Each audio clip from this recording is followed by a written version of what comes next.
அகர முதல எழுத்தெல்லாம் ஆதி பகவன் முதற்றே உலகு. திருக்குறள் அறத்துப்பால் துறவரவியல் 30வது அதிகாரம் வாய்மை. இதற்கு முந்தைய 2 அதிகாரங்கள் கூடா ஒழுக்கம் கல்லாமை. இந்த அதிகாரங்களுக்கு பிறகு வாய்மை என்ற அதிகாரம் வருகின்றது. வாய்மை என்றால் உண்மை பேசுதல், சத்தியம் பேசுதல், உள்ளதை உள்ளவாறு பேசுதல். வேறு விதமாக சொன்னால் பொய்மையை விளக்குதல், பொய் பேசுதலை தவிர்த்தல். உள்ளதை உள்ளவாறு பேசணும், உண்மையை பேசணும். உண்மையை பேச முடியாத சந்தர்ப்பங்களில் மௌனமாக இருக்கலாம், ஆனால் பொய் பேசுதலை முற்றிலும் தவிர்க்க வேண்டும். பொய் என்கிற பொழுது பிறருக்கு துன்பம் தருகின்ற வார்த்தைகள், பிறருக்கு கஷ்டத்தை தருகின்ற, துன்பத்தை தருகின்ற வார்த்தைகள், அது பொய். அதை தவிர்க்க வேண்டும். உண்மையை பேச வேண்டும். அந்த உண்மையையும் இனிமையாக அன்பாக பேச வேண்டும். சில சமயங்களில் நம்ம உண்மையை சொல்றதே பிறருக்கு துன்பமாக இருக்கும், கஷ்டமாக இருக்கும். பிறருக்கு கஷ்டத்தை தருகின்ற உண்மை பேசாமல் தவிர்க்கப்பட வேண்டிய ஒன்று. அந்த நேரத்தில் மௌனமாக இருந்தலாம். சில சமயங்களில் பொய் சொல்லுதல் சிலருக்கு நன்மையை செய்வதாக இருக்கும்.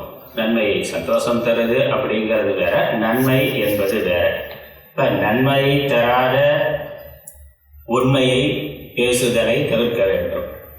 சில சமயங்களில் நன்மையை தருவதாக இருந்தால் பொய்யும் கூட உண்மையாக ஏற்றுக்கொள்ளத்தக்கது, சத்தியமாக கருதத்தக்கது.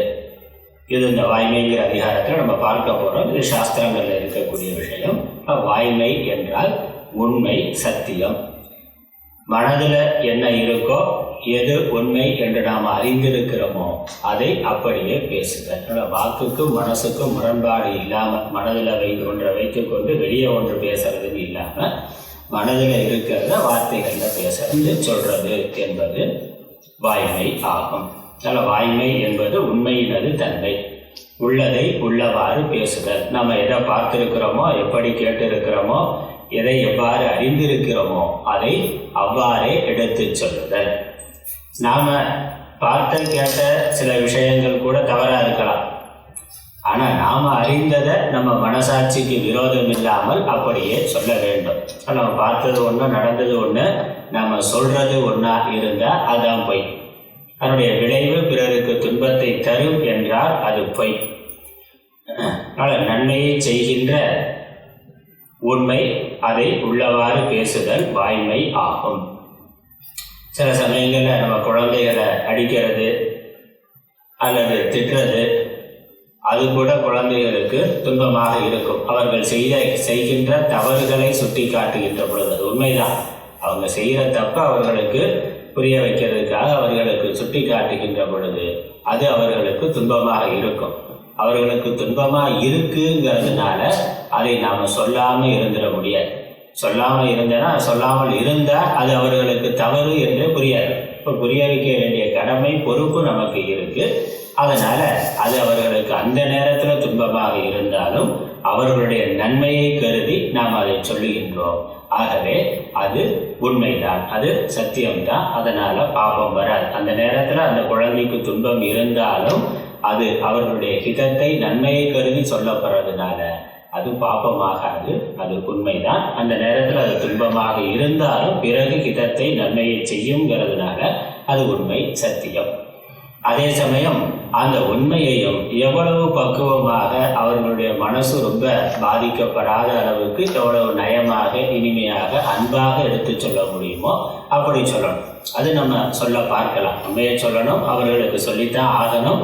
சொல்ல வேண்டிய கடமை, பொறுப்பு நமக்கு இருக்கு. அது பெற்றோராக இருக்கலாம், அல்லது வயதில் மூத்தவர்களாக இருக்கலாம், அல்லது பள்ளியில் ஆசிரியர் முதலான பொறுப்பில் இருக்கிறவர்கள் என்கிற பொழுது சிலருக்கு சில உண்மையை சொல்லித்தான் ஆக வேண்டும். அந்த நேரத்தில் அது அவர்களுக்கு துன்பமாக இருந்தாலும் அது சொல்லப்பட வேண்டிய கடமை இருக்கு. அதே சமயம் அதை அன்பாக பக்குவமாக ஹிதமாக எடுத்து செல்லுதல், அது சத்தியம் ஆகும். இதைய துறவரவியல்ல இந்த கல்லாமை கூடா ஒழுக்கம் இந்த அதிகாரங்களுக்கு பிறகு வைத்திருக்கின்றார் என்றால், பெரும்பாலும் பொய் பேசுதல் என்பது சமூகத்தில் பெரும்பாலும் பொய் பேசுதல் என்பது காமம், பொருள், இந்த ஆசையை மையமாக கொண்டு எங்க ஆசை மிகுதியாக இருக்கோ அதை அடையிறதுக்கான குறுக்கு வழியா நம்ம பொய் பேசுதல் என்பதை செய்கின்றோம். ஒரு பெண்ணை மயக்கணும் அப்படிங்கிற பொழுது இல்லாததெல்லாம் செய்து பொய்யா சொல்றான். அல்லது ஒரு பொருளை மிகுதியான ஆசையில் நிறைய பணம் சம்பாதிக்கணும்னாக்கா அதற்கு நிறைய பொய் சொல்லுதல்ங்கிறது இருக்கு. அதனால் இந்த ரெண்டு பொய்க்கு ஒரு முக்கியமாக காரணமாக இருக்கிறதுனால இதற்கு முந்தின அதிகாரங்களில் இந்த இரண்டும் விளக்கப்பட வேண்டியதுன்னு சொன்ன கூடா ஒழுக்கம், அப்புறம் பொருள் ஆசை, மண் ஆசை, பொன்னாசை விளக்கப்பட வேண்டியதுங்கிறத கல்லாமையில் சொன்னார். அந்த ரெண்டு சொன்ன பிறகு வாய்மை என்பதை சொல்லி இருக்கின்றார். அதுக்கப்புறம் இல்லறத்தில் குடும்பத்தில் இருக்கிற பொழுது சில சமயங்களில் பொய் சொல்லுதல் என்பது தவிர்க்க முடியாததாக இருக்கின்றது.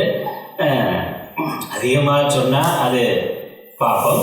ஆனால் சில சமயங்களில் சொல்ல வேண்டிய அவசியம் இருக்குது, தேவை இருக்குது. அதனால் 1000 பொய்யை சொல்லியாவது கல்யாணத்தை பண்ணணும். பழமொழி சொல்லி கல்யாணம் பண்ணுறதுக்கு முன்னாடியே 1000 பொய்னா கல்யாணம் பண்ணதுக்கப்புறம் என்னன்னா, அதனால் அது தவிர்க்க முடியாத ஒன்றாக இருக்கின்றது. சில சமயங்களில் அதுக்காக எப்பொழுதும் பொய்யா பேசணுங்கிறது இல்லை, சில சமயங்களில் அது தவிர்க்க முடியாத ஒன்றாக இல்வாழ்க்கையில் இருக்கின்றது. குடும்பம் மற்ற தொழில் சார்ந்த விஷயங்களில் குடும்பத்திலையும் தேவையாக இருக்குது, மற்ற புற விவகாரங்கள்லையும் தொழில் சார்ந்த விஷயங்கள்லையும் சில சமயங்களில் உண்மையை மறைத்தோ அல்லது மாற்றியோ அல்லது கொஞ்சம் கூட்டியோ அல்லது குறைத்தோ சொல்ல வேண்டிய ஒரு கட்டாயமானது இருக்கின்றது. அதனால சொல்லுகின்றோம்.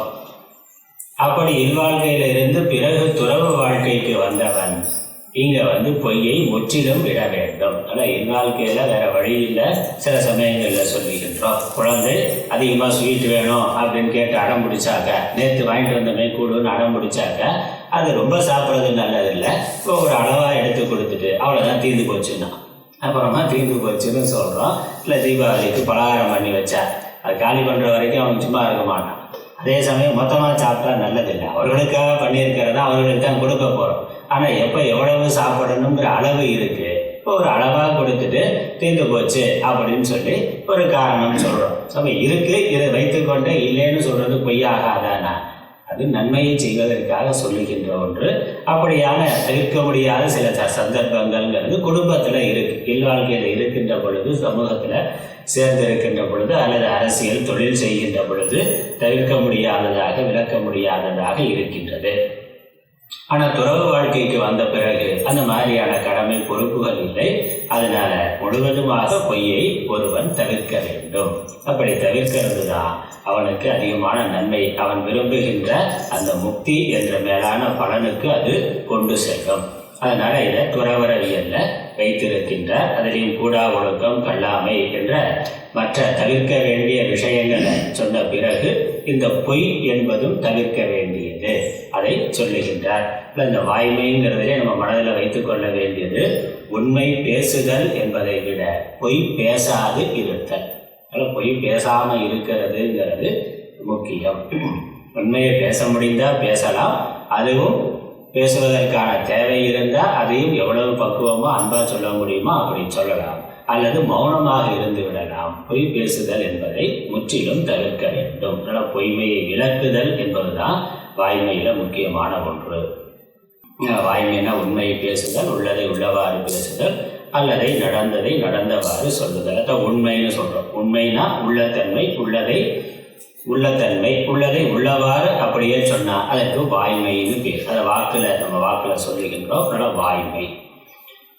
பொய்மை நடவாததை நடந்ததாக பேசுதல். இந்த 10 குறள்களில் இந்த 10 குறள்களுமே ரொம்ப எளிமையான குறள்களாக இருக்குது. இந்த வாய்மை அதிகாரத்தில் பார்த்தோம்னாக்க பல குறள்கள் நமக்கு தெரிந்த குறள்கள், அர்த்தம் சொல்லாமலே விளக்கம் கொடுக்காமலே விளங்கி கொள்கிற மாதிரி ரொம்ப எளிமையான வார்த்தைகளில் ரொம்ப எளிமையான குறள்களாக 10 குறள்களுமே இருக்கின்றன. இந்த வாய்மையை கடைபிடிக்கிறது தான் கஷ்டம். வாய்மை அதிகாரத்தை படிக்கிறதுங்கிறது மற்ற அதிகாரத்தில் இருக்கக்கூடிய திருக்குறள்களை பார்க்கிற பொழுது வாய்மை அதிகாரத்தில் ரொம்ப எளிமையாக இருக்குது. குறளை படித்தாலே நமக்கு புரியறதா இருக்குது. அதனால் வாய்மையை படிக்கிறது ஈஸியானது, அதை கடைபிடிக்கிறது என்பது தான் கடினமானது. இந்த 10 குறள்களில் முதல் 2 குறள்களில் வாய்மையின் லட்சணம் சொல்கிறார். எது வாய்மை, சத்தியம்னா என்ன என்பதற்கு இலக்கணம் கொடுக்கிறார். முதல் 2 குறள்களில் துன்பத்தை தராத உண்மை, பிறருக்கு உண்மை அது பிறருக்கு துன்பத்தை தராததாக இருக்க வேண்டும். துன்பத்தை தராத உண்மை வாய்மையாகும். அதே மாதிரி சில சமயங்களில் ஒரு குற்றம் இல்லாத பொய்யும் கூட நன்மையை செய்கின்ற பொய்மையும் வாய்மை ஆகும். அதே மாதிரி துன்பத்தை தருவதாக இருந்தால் வாய்மையும் பொய்மையாகும். அதனால் உள்ளதை உள்ளவாறு பேசுதல் வாய்மை அப்படிங்கிறதோட துன்பத்தை தராத உண்மைனா அது வாய்மையாக இருந்தாலும் சத்தியமாக இருந்தாலும் அதனால் பிறருக்கு துன்பம் வரும் என்றால் அது பொய்யாக கருதப்பட வேண்டியது. அதே மாதிரி நன்மையை செய்யும் என்றால் சில சமயங்களில் பொய்மையும் வாய்மையாக கருதப்பட வேண்டியதுன்னு சொல்கிறார். அப்போ உண்மை பொய்மை அப்படிங்கிறது அது கொடுக்கின்ற பலனினுடைய அடிப்படையில் தீர்மானிக்கப்பட வேண்டியது. அது என்ன, நன்மையை செய்யும் அப்படிங்கிற அடிப்படையில் தீர்மானிக்கப்பட வேண்டியது. அதுக்கான விரிவான விளக்கத்தை நம்ம பிறகு பார்க்கலாம். முதல் 2 குறள்கள் பொய்மை வாய்மை இரண்டினுடைய லட்சணம் சொல்லப்படுகின்றது. 3வது குறளில் பொய்மையின் கேடு, பொய் பேசுறதுனால வரக்கூடிய கேடு துன்பம், அது நம்மளுடைய மனசாட்சியே உள்ளே இருந்து எப்பொழுதும் நமக்கு அது ஒரு உறுத்தலாக துன்பத்தை கொடுக்கும். அடுத்தது 4வது குறள்லேருந்து 7வது குறள் வரைக்கும் பொய்யாமையின் நன்மை. வாய்மை பேசுறதுனால சத்தியம் பேசுறதுனால நமக்கு என்ன மாதிரியான நன்மைகள் ஏற்படும்ங்கிறத சொல்லுகின்றார். 4வது குறளில் பெரியோர்களால் எப்பொழுதும் மதிக்கப்படுவோம். இவன் உண்மையை பேசுகிறவன், இவன் நல்லவன், ஏமாற்ற மாட்டான், பொய் சொல்ல மாட்டான் அப்படிங்கிற ஒரு மதிப்பு, நம்மளை பற்றிய ஒரு மதிப்பானது பெரியோர்களிடத்தில் இருக்கும். அப்போ இவனிடத்தில் இந்த பொறுப்பை கொடுக்கலாம், இவன் உண்மையை பேசுகிறவன், உள்ளதை உள்ளவாறு சொல்கிறவன் என்ற ஒரு நம்பிக்கை இருக்கும். மதிப்பானது உயர்ந்தோர்களிடத்தில் உண்மை பேசுபவனுக்கு இருக்கும், உண்மை பேசுபவரிடத்தில் இருக்கும். அதுக்கப்புறம் 5வது குறள்லேருந்து 7வது குறளில் மற்ற எல்லா அறங்களுடைய பயனையும் இந்த வாய்மை ஒன்றே தரத்தக்கது. நீ வேற எந்த ஒழுக்கத்தை கடைபிடிக்கலைனாலும், வேற எந்த தர்மத்தை கடைபிடிக்கலைனாலும் உண்மை பேசுதல் என்ற ஒரு தர்மத்தை கடைபிடித்தா அதுவே மற்ற எல்லா தர்மங்களுடைய பலனையும் கொடுக்கும்னு சொல்லுகின்றார். இல்லறத்திலிருந்து செய்கின்ற தானம், துறவரத்திலிருந்து செய்கின்ற தவம், இந்த இரண்டினுடைய பயனையுமே வாய்மை உண்மை பேசுதல்ங்கிற ஒரு தர்மமானது கொடுத்துவிடும். அதே மாதிரி இந்த உலகத்தில் உயிர் வாழ்க்கையில் இந்த பிறவியில் புகழ் கிடைக்கும், மறுபிறவியில் இன்பமானது கிடைக்கும், கஷ்டமில்லாமலே ஒரு சுகமானது நம்மை தேடி வரும் என்று 7வது குறளில் எல்லா அறங்களின் பயனும் தரும். என்னெல்லாம் தர்மம் இருக்கோ அதனால் என்ன புண்ணியம் வருமோ அந்த புண்ணியம் ஒருவன் சத்தியத்தை பேசுறதுனாலேயே அடைய முடியும் என்று சொல்லுகின்றார். ஆனால் இது சத்தியத்தை பேசுவதனால ஏற்படக்கூடிய கடைசி 3 குறள்கள் 8, 9, 10 எல்லா தர்மங்களையும் விட வாய்மையே மேலான தர்மம், தலையாய அறம் என்று சொல்லுகின்றார். 8, 9, 10 3 பாடல்கள். அகத்தூய்மை வாய்மையால் வரும். மனசு அதனுடைய பிரயோஜனம் என்னன்னா சித்த சுத்திங்கிற பிரயோஜனம் வாய்மையினால் கிடைக்கும். அதுதான் ஒரு துறவிக்கு அல்லது முக்தியை அடைய விரும்புகின்றவனுக்கு, ஆன்மீக சாதகனுக்கு வேண்டிய ஒரு பலன். மற்ற லௌகிக்க பலம் கிடைக்கிறது, இன்பம் கிடைக்கிறதெல்லாம் அடுத்த பட்சம், அதெல்லாம் அனித்தியமானது. ஆனால் மன தூய்மை என்பது கிடைக்கும், அது ஒரு மேலான பலன், ஆன்மீக சாதனைக்கு அடிப்படையான தேவை. அப்புறம் மெய் பேசுதலே பொய்யா விளக்கு. அதனால் மற்ற எல்லாத்தை விட உண்மை பேசுதல் என்பதே மற்ற எல்லா ஒழுக்கங்களை விட உண்மை பேசுதல் என்பது ஒருவனுக்கு உறுதியான நன்மையை தரும். அப்புறம் வாய்மையை விட சிறந்த அறம் இல்லைன்னு 10வது குறளில் சொல்லி நிறைவு செய்கின்றார். ஒவ்வொரு குறளுடைய பொருளையும் பார்க்கலாம். முதல் குறள் வாய்மை எனப்படுவது யாதெனின் யாதொன்றும் தீமையில்லாத சொலல். வாய்மை எனப்படுவது யாதெனின் யாதொன்றும் தீமையில்லாத சொலல். யாதொன்றும் தீமையில்லாத சொலல். வாய்மை. வாய்மைனா மெய்மை, சத்தியம் பேசுதல். மெய்மை என்று சொல்லப்படுவது எதுவென்று கேட்டார். எது உண்மை, எது பேசுதல்? உண்மை இருக்கு, அதை நாம் அறிந்திருக்கிறோம். ஆனால் வாயில பேசுகிற பொழுது எது சத்தியம் என்றால், எது சத்தியமான பேச்சு, எது மெய்யான வாக்கு என்றால் யாதொன்றும் தீமை இல்லாத சொலல். யாதொன்றும் எந்த விதத்திலும் பிறருக்கு தீமையை தராத சொற்கள் எதுவோ அதுவே வாய்மை ஆகும். அதனால் உண்மையை பேசுகிற பொழுது நான் உண்மையைத்தான் சொல்கிறேனாலும் அதனால் பிறருக்கு துன்பம் வரும் என்றால் அதை பேசக்கூடாது, அது வாய்மை ஆகாதுன்னா. இப்போ உடலை வைத்துக்கொண்டு சிலரை கேலி பண்ணுறோம். இப்போ உடலில் கருப்பாக இருக்கலாம், சிவப்பாக இருக்கலாம், அழகாக இருக்கலாம், அழகு குறைவாக இருக்கலாம், அல்லது உடலில் குறைபாடுகள் இருக்கலாம், மாற்றுத்திறனாளியாக உடல் குறைபாடு இருக்கிறவர்களாக இருக்கலாம். அதை குறிப்பிட்டு அவர்களை பேசுகின்ற பொழுது அப்படி அதை வச்சு ஒரு பட்ட பேர் வைக்கிறான், கருப்பு சிவப்பு அப்படிலாம் பட்ட பேர் வைக்கிறான், குண்டன் அப்படிலாம் வைக்கிறவங்கள. இல்லை அவர்களுடைய உடல் குறைபாடுகளை வைத்துக்கொண்டு ஒரு பெயர் வைத்து அழைத்தோம்னா அது அவர்களை குறிப்பிட்டு சொன்னாக்க அது உண்மைதான். நம்ம சொல்கிறது உண்மையாக இருக்கலாம். கருப்பாக இருக்கிறவன் கருப்பன் தான், குண்டாக இருந்தால் அவன் குண்டன் தான். ஆனால் அதை கேட்கிற பொழுது அவனுக்கு சந்தோஷமாக இருக்கும், வருத்தமாக இருக்குமே. அப்போ அது உண்மையாக இருந்தாலும் அதனால் அவனுடைய மனசு வருந்துகின்றது என்றால் அது பொய்மைக்கு சமம். பொய்மைக்கு சமம்னா என்ன அர்த்தம்?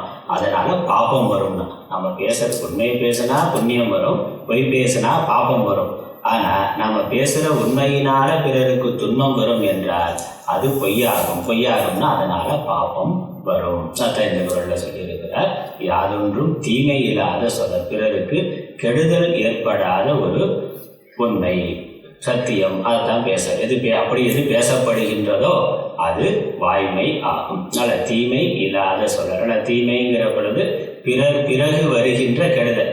கேட்கிற நேரத்தில் அவர்களுக்கு நம்ம சொன்ன மாதிரி குழந்தைகளை திட்டுறோம், இல்லை ஆசிரியர் மாணவர்களை திட்டுறார் அப்படிங்கிற பொழுது அதனால் அவர்களுக்கு ஒரு துன்பம் வந்தாலும் அது தீமை கிடையாது, அது நன்மை. இன்பம் நன்மை, இன்பம் துன்பம் என்பதற்கும் நன்மை தீமை என்பதற்கும் வேறுபாடு உண்டு. இன்பம்னாக்க அந்த நேரத்திலேயே கிடைக்கக்கூடிய ஒரு மன சுகம். துன்பம்ங்கிறது அந்த நேரத்தில் இருக்கக்கூடிய ஒரு துக்கம். அது உடம்பு ரீதியாகவோ மனோ ரீதியாகவோ இருக்கலாம். டாக்டர் ஊசி போகிறாருன்னா, டாக்டர் ஊசி போடுறது சுகமா துக்கமான?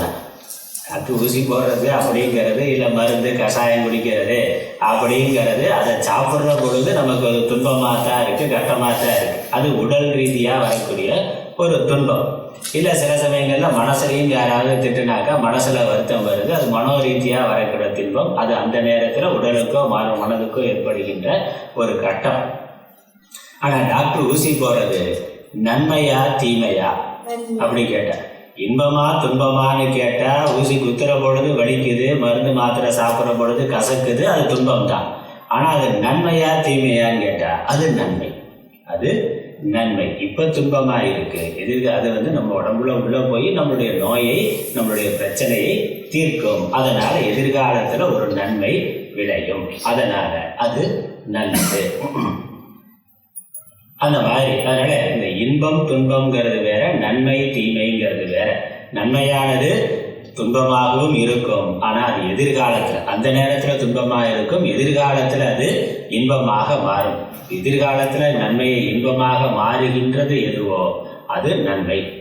இப்பொழுது சிலது நல்லா இருக்கும், சினிமா பார்த்து ஸ்கூலுக்கு போகாமல் கட்டடிச்சுட்டு சினிமா பார்த்தா இப்போ நல்லா இருக்கு, ஜாலியாக இருக்குது, ஃப்ரெண்ட்ஸோடு சேர்ந்து ஊர் சுற்றுறது ஜாலியாக இருக்குது. இல்லை வேற ஏதாவது ஒரு தப்பான பழக்கம் இந்த நேரத்தில் இன்பமாக இருக்குது. அதை சொல்கிற பொழுது ஒரு பொய் சொன்னாக்க அந்த நேரத்தில் தப்பிச்சுக்கலாம். டீச்சர் யாரா பண்ணது அப்படின்னு கேட்டால், இல்லை அப்பா அம்மா யார் பண்ணது, ஏதோ தப்பு பண்ணுறோம் யாரா பண்ணதுன்னு கேட்டாக்கா அந்த நேரத்தில் சொன்னாக்கா அடி விழும் திட்டு விழும் அப்படிங்கிறதுக்காக மறைக்கிறதுக்காக ஒரு பொய்யை சொல்கிறோம், பொய்யை சொல்லி தப்பிச்சுக்கிறோம். அதனால் அந்த நேரத்தில் அதுலேருந்து தப்பிக்கிறதுக்கு அது உதவியாக இருந்தாலும் கண்டிப்பாக அது வெளியே தெரிகின்ற பொழுது நமக்கு மேலே இருக்கக்கூடிய மரியாதை போய்கின்றது, அவன் பொய் சொல்கிறவன்னு ஆகின்றது. அது மாதிரி சில அனுபவங்கள் அந்த நேரத்தில் இன்பமாக இருக்கலாம். சாப்பிட்ற பொழுதோ இல்லை ஊர் சுற்றுற பொழுதோ வீட்டுக்கு அம்மா அப்பாவுக்கு பெரியவங்களுக்கு தெரியாமல் ஒரு தப்பு பண்ணுற பொழுது அந்த நேரத்தில் அது நமக்கு இன்பமாக இருக்கலாம். ஆனால் அது நன்மையா தீமையான, அது இன்பமா துன்பமான அந்த நேரத்தில் இன்பம், ஆனால் அது எதிர்காலத்தில் அது தீமை. பரீட்சை வர்ற பொழுது தெரியும், ஒழுங்காக படிக்காமல் விட்டுட்டோமே, ஊர் சுற்றிட்டோமே, அது பண்ணோம் இது பண்ணமேன்னு அப்போ தெரியும். அப்போ அது தீமை. அதனால் நன்மை தீமைங்கிறது வேற, இன்பம் துன்பம்ங்கிறது வேற. நன்மையை செய்யக்கூடியது எதுவோ அது எந்த ஒரு வார்த்தை பிறருக்கு நன்மையை தருமோ அந்த வார்த்தை வாய்மை, சத்தியம். எந்த ஒரு வார்த்தையானது பிறருக்கு தீமையை செய்யுமோ அந்த வார்த்தை பொய்மை, அது அசத்தியம், அது பேசக்கூடாது. அதனால் தீமை இல்லாத சொல்லல், பிறருக்கு தீமையை கெடுதலை செய்யாத செயல் வார்த்தை சொல் எதுவோ அது வாய்மை. இதுதான் நம்ம மகாபாரதம் மனுஸ்மிருதியிலையும் இதே ஸ்லோகங்கள் நிறைய இருக்கு. மனுஸ்மிருதியிலேருந்து ஒரு ஸ்லோகம், சத்தியம் புரூயாத் பிரியம் புரூயாத் ந புரியாம் ந புரூயாத் சத்தியம் அப்பிரியம் பிரியம் ந பிரியம் ச நான்ருதம் புரூயாத் ஏஷ தர்ம சனாதனக. சத்தியம் பேசுனா, சத்தியம் புரூயாத், சத்தியத்தை பேசு, உண்மையை பேச வேண்டும். அது எப்படி இருக்கணும்? பிரியம் புரூயாத், அது பிரியமானதாக அன்பானதாக இருக்க வேண்டும், இனிமையானதாக இருக்க வேண்டும். அப்புறம் என்ன? ந புரூயாத், பேசாது. எதை பேசாத? சத்தியம் அப்பிரியம், உண்மையாக இருந்தாலும் அது பிரியம் இல்லாதது அப்படின்னாக்கா அதை பேசாது. பசங்களுக்கு அட்வைஸ் பண்ணுறதுன்னா பிரியம் இல்லாத, நம்ம சொல்கிறது உண்மையாக இருந்தாலும் அவர்களுக்கு பிரியம் இல்லாத ஒன்று 4 அடி கூட அடிச்சுக்க, ஆனால் இப்படி சதா உபதேசம் பண்ணிக்கிட்டே இருக்காதே, நான் அட்வைஸ் பண்ணிக்கிட்டே இதை செய்யாத அதை செய்யாத, அங்கே போகாத இங்கே போகாதுன்னு சொல்லி எதையாவது சொல்லிக்கிட்டே, அந்த வீட்டில் தாத்தா பாட்டி சொல்கிறாங்கல்ல, அவங்களால சும்மா இருக்க முடியாது, ஏதாவது சொல்லிக்கிட்டு இருந்தாங்கனாக்க அவனுக்கு அது பிரியம் இல்லை. உண்மைதான், இவர்கள் சொல்கிறது உண்மைதான், ஆனால் பிரியம் இல்லாததாக இருக்கின்றது. அப்போ என்னது? அதை குறைத்து கொள்ளணும். அந்த மாதிரி அட்வைஸ் பண்ணுறதை குறைத்து கொள்வது நல்லது. அவனாக கேட்டால் சொல்லலாம், அல்லது நம்மளுடைய நடத்தையை பார்த்து அவர்களாக கற்றுக்கொள்வது மாதிரி இருக்கணும். நேரடியாக உபதேசமாக இல்லாமல் அதை ஒரு கதை மூலமாகவோ அல்லது நம்மளுடைய வாழ்க்கை செயல்பாடுகள் மூலமாகவோ அவர்களுக்கு உணர்த்தணும். நேரடியாக சொல்லி புரிய வைக்கிறதுங்கிறது அவனுக்கு அது பிடிக்காதுங்கிறதுனாலே உள்ளே போகாது. அப்புறம் செய்யணும்னு சொன்னதுனாலேயே அவன் செய்ய மாட்டேம்மா, அது ஒரு சுபாவம் இயல்பாக இருக்கிறது. எதை செய்யாதடான்னு சொல்கிறோமோ அதான் செய்யணும்னு தோணும். எதை செய்யணும்னு சொல்கிறோமோ அதை செய்யக்கூடாதுன்னு ஒரு பிடிவாதமாக இருப்பார்கள். அதனால் நம்ம செய்யாத நேராக சொல்கிறத விட நாம் செய்து காட்டணும். நாம் கடைபிடித்தா அவர்களும் கடைபிடிப்பார்கள். அல்லது அதை கதைகள் மூலமாகவோ வேற உதாரணங்கள் மூலமாகவோ அவர்களுக்கு அதை வேற விதமாக சொல்லணும். நல்ல வாழைப்பழத்தில் இந்த இனிப்புல மாத்திரையை வச்சு கொடுக்குற மாதிரி, குழந்தைகளுக்கு சின்ன குழந்தைக்கு ஒரு வாழைப்பழத்தில் உள்ள மாத்திரையை வச்சு கொடுக்குற மாதிரி, இல்லை இனிப்புல அதை கலந்து கொடுக்குற மாதிரி, சர்க்கரையோ தேனோ கலந்து மருந்தை கலந்து கொடுக்குற மாதிரி அவர்களுக்கு வேற விதமாக அதை புரிய வைக்கணும். நேரடியாக சொல்லக்கூடாது. கதைகள் மூலமோ இல்லை வேற நம்மளுடைய செய்கை மூலமாகவோ வேற விதமாக தான் நேரடியாக சொல்லாமல் சொல்லணும். அதுதான் முக்கியம். அதனால் சத்தியம் அப்பிரியம் ந புரியார், பிரியம் இல்லாத உண்மையை பேசாதேனா. அதுக்கப்புறம் பிரியம் ச நான்ருதம் புரியார், சிலது கேட்கறதுக்கு பேசுறதுக்கு இன்மையாக இருக்கும், ஆனால் அது பொய்யா இருக்கும். நிறைய பேர் அப்படி பேசுகிறாங்க. அந்த சினிமா டிவியில் வர்றதெல்லாம் அதான் பேசுகிற பொழுது அந்த பொழுதுபோக்கு ஷோவெல்லாம் நிறைய ஷோ வருது. அந்த ஷோவெல்லாம் பார்க்கறதுக்கு நல்லா இருக்கே இல்லையே, அது உண்மையான முழுக்க பொய்யானது. அவ என்னது? அதையும் பேசக்கூடாதுன்னா அன்றுதம் பொய்னா கேட்கறதுக்கு இனிமையாக இருக்குங்கிறதுனால வெறும் கட்டுக்கதை சிலர் அப்படி சொல்லுவான். நல்ல பில்டப் கொடுத்து கண்ணுக்கு அது மூக்கெல்லாம் வச்சு 4 பேர் கேட்டு சிரிக்கிறாங்கங்கிறதுக்கெல்லாம் இல்லாத போதெல்லாம் அதெல்லாம் அடிச்சு விடுவான். அடுத்த ஆளை பற்றி குறை சொல்கிறது, அவன் செஞ்சது செய்யாதது எல்லாத்தையும் சொல்கிறது. ஏன்னா அவருக்கு எல்லாரும் ரசிக்கிறாங்களேனா இந்த மாதிரி அடுத்த ஆளை பற்றி பேசுறதுல எப்போதுமே எல்லாருக்கும் ஒரு குஷி இருக்கும். பேசுறதை கேட்கறதுலையும். அதனால என்ன ஆச்சுன்னா, நல்லா தலையாட்டி கேட்குறாங்கிறதுக்காக இன்னொரு ஆள் செஞ்சது செய்யாதது எல்லாத்தையும் சேர்த்து எக்ஸ்ட்ரா பிட்டை போட்டு சொல்கிறதுன்னா அது பொய்யானது. அப்போ கேட்பவர்களுக்கு அது இனிமையாக இருந்தாலும் அது உண்மை இல்லாதது, அதையும் பேசக்கூடாது. இதுதான் சனாதன தர்மம்னு சொல்லுது, மனுஸ்மிருதியில் இருக்கக்கூடிய வாக்கியம். அடுத்து இரண்டாவது குறளில் சில சமயங்களில் தீமை தராத வாக்கு, தீமை தராத சொல் எதுவோ அது வாய்மையினர். அதுக்கப்புறம் நன்மை தரும் என்றால் சில சமயங்களில் பொய்யும் கூட வாய்மையாக கருதப்படும். நல்லதை செய்யணும், சில சமயங்களில் பொய் கூட சொல்லலாம்னா. பொய்மையும் வாய்மை இடத்த உரை தீர்ந்த நன்மை பயக்குமெனின் குறை தீர்ந்த நன்மை பயக்குமெனின் பொய்மையும் வாய்மையிடத்த பொய்மையும் வாய்மையிடத்த குறை தீர்ந்த நன்மை பயக்குமெனின் குறை தீர்ந்த நன்மை பயக்குமெனின் பொய்மையும் வாய்மையிடத்த அப்படின்னா பொய்மையும் வாய்மையாக கருதப்படும். இப்போ வாய்மை உண்மை பேசுறதுனால என்ன புண்ணியம் வருமோ சில சமயங்கள்ல பொய் பேசுறதுனால கூட நன்மை ஏற்பட்டால் அது புண்ணியமானதாக ஆகும். பொய்மையும் வாய்மையிடத்த பொய்மையும் வாய்மைக்கு சமமாக உண்மையாக கருதப்படும். எப்பொழுது குறை தீர்ந்த குற்றம் இல்லாத நன்மை பயக்கும் ஒரு நன்மையை செய்யும் என்றார். ஒரு நன்மை நம்மளால சொன்ன மாதிரி குழந்தைக்கு அது வேண்டாம் என்பதற்காக இல்லைன்னு வைத்துக்கொண்டே நம்ம இல்லைன்னு சொல்றோம். அது அவர்களுக்கு உண்மையிலே நன்மையை தரத்தக்கது. அல்லது ஒரு மருத்துவர் இருக்கிறார், பேஷண்ட் ரொம்ப சீரியஸாக இருக்கிறார், எவ்வளோ நாளைக்கு எவ்வளோ நேரத்துக்கு உயிரோடு இருப்பார்னு தெரியாது, ரொம்ப சொல்ல முடியாத ஒரு கண்டிஷன், காப்பாற்றியும் வரலாம் அல்லது இது ஒரு தீராத நோய், தீர்க்க முடியாதது, சில காலம்தான் இருப்பார். அப்படிங்கிற பொழுது டாக்டர் வந்து அந்த நோயாளிகிட்ட உண்மையை சொல்கிறேன்னு நீ இன்னும் போய் சேர்ந்துட சீக்கிரமா, இன்னும் ஒரு வாரம் தான் இருப்பேன், ஒரு மாதம் தான் இருப்பேன்னு சொன்னாக்க கேட்ட உடனே போய் சேர்ந்துருவார். அவ்வளவுதானா அப்படின்னாக்கா போனது. அப்போ என்ன அது உண்மையாக இருந்தாலும் அதை சொல்லாமல் ஒன்றும் இல்லைங்க சரியாயிடும், சீக்கிரமாக சரியாயிடும், நீங்கள் எல்லாம் நல்லபடி பழையபடி வந்துடுவீங்க, நீங்கள் ஒன்றும் கவலைப்படாதீங்க, எல்லாம் மருந்து மாத்திரைகள்லாம் இப்போல்லாம் நவீனமாக இருக்குது, சரியாயிரும் அப்படின்னு கொஞ்சம் சொன்னாலும் அது உண்மை இல்லை என்றாலும் சரியாகாது என்றாலும் சொல்கிற பொழுது அந்த ஆறுதல் வார்த்தையை அவருக்கு நம்பிக்கையை தரும். அதனால் அது நன்மை தான். அது வந்து அவனுக்கு ஒரு பாசிட்டிவான ஒரு எண்ணத்தை மனசில் கொடுக்கும். அதுவே அவரை காப்பாற்றலாம். நம்ம நல்லா இருக்கோம், பொழைச்சிப்போம், நமக்கு ஒன்றும் இல்லை அப்படிங்கிற அந்த மனநிலையை அந்த நோயிலிருந்து அவரை அந்த மருந்து பண்ணாத வேலையை அந்த பாசிட்டிவ் திங்கிங் பண்ணுங்கிறான். நீங்கள் அறிவியல்லையே மருந்துனால மருந்து பண்ணாத வேலையை கூட எனக்கு ஒன்றும் இல்லை, நான் நல்லா இருக்கேன், சரியாயிடும், நான் எப்பயும் போல இருக்கிறேன் அப்படின்னு அந்த நேர்மறையான சிந்தனையே வந்து அந்த நோயை குணப்படுத்தும். இல்லை என்ன சொல்கிறாங்க, ஹார்ட் அட்டாக் வந்து இறந்து போனவர்களோட பயத்தினால இறந்து போனவர்கள் தான் அதிகம் தான். ஹார்ட் அட்டாக் வந்த உடனே ஐயோ வந்துருச்சே என்ன அப்படின்னு நினச்சேன்னா வந்துருச்சு ஏதோ இருக்குது பார்ப்போம் அப்படின்னு ஒரு தைரியமாக இருந்தால் சீக்கிரம் வர முடியும். ஆனால் அதோட பயம் சேருகின்ற பொழுது தான் பெரிய ஆபத்தாக ஆகின்றதுன்னு சொல்லுகிறார்கள். அப்போ என்னது மனசு பலவீனப்படுகின்ற பொழுது அது உடம்புக்கு பெருந்துன்பமாக ஆகின்றது. அதனால் சில சமயங்களில் நாம் சொல்லுகின்ற பொய் ஒரு உயிரை காப்பாற்றும் என்றால், மரணத்தை தவிர்க்கும் என்றால், அந்த நேரத்தில் பொய் சொல்றது தவறு இல்லை என்பது சாஸ்திரம் சொல்லுகின்ற உண்மை. ஆனால் துன்பத்தை அல்லது மரணத்தை அடைய இருக்கின்ற ஒரு உயிர் பொய் சொற்களினால் அதிலிருந்து நீங்கி இன்பம் அடையும் என்றால் அவ்விடத்தில் சொல்லப்பட்ட பொய்யும் உண்மையாக கருதத்தக்கதாகும். உண்மையின் பயனை தருவதால் அதனால் நடவாததை சொல்லுதல் பொய்மையாகும். அதே இது நன்மையை தருமானால் நடவாததை சொல்லுதலும் வாய்மையாகும்.